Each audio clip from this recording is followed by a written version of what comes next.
Okay, so it's the early 2000s and you've lost your dog. So you decide to go onto Microsoft Word in order to create a poster to put up all around your neighborhood, and you want to catch people's attention. So someone will hopefully find your dog and contact you. But you soon notice there's hundreds of different fonts and you can't seem to find the one you like.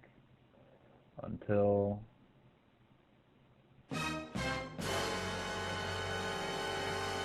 you pick Comic Sans. No, but good job, honestly. You managed to pick one of the most controversial font faces in history, and it only took you about a minute. So why not take a minute to understand the beauty and hatred of Comic Sans? Comic Sans has been widely disputed over the years as being one of the world's ugliest fonts and being the primary go-to choice for people that have absolutely no idea what they're doing. Many websites have sprung up in protest calling for the font's ban and even listing out hundreds of better-looking fonts you could use in its place. The main prompt of this hatred is people's lack of awareness when using the font completely inappropriately, whether it be on a funeral notice, slapped on the side of a cop car, or even the font for an inspirational quote you've been wanting to get tattooed for years. But surely it's not all negatives, right? Comic Sans has to bring something to the table to have lasted all these years. It has a purpose, but what exactly is that purpose?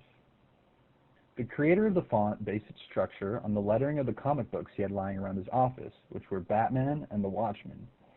Now, this is back when comic books were still popular and were actually comic books, which inherently makes Comic Sans much more badass. But what about more practical positives? As you can see, in this picture, we have two types of the same font, one aliased and the other anti-aliased. Anti-aliasing blurs the edge of the pixels in a font in order to smooth them out and make them more readable on a screen. Now when we compare the aliased version of Comic Sans and Garamond, we can see that Comic Sans fares much better in readability because it was designed for screens. So that's definitely a positive, I guess. And now what about the history of Comic Sans, you ask? Well, it all started in October 1994 when a font designer at Microsoft named Vincent Conner was introduced to Microsoft Bob, which was a program created to help people learn their way around computers, how to operate them, and was mainly targeted towards children.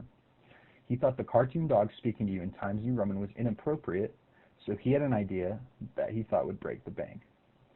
He created a much more childish-looking font in 3 days, based on the lettering in comic books, and appropriately titled it Comic Sans.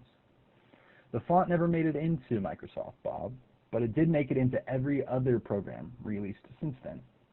And thanks to that, we now have archives of the beauty of ignorance to enjoy for years to come.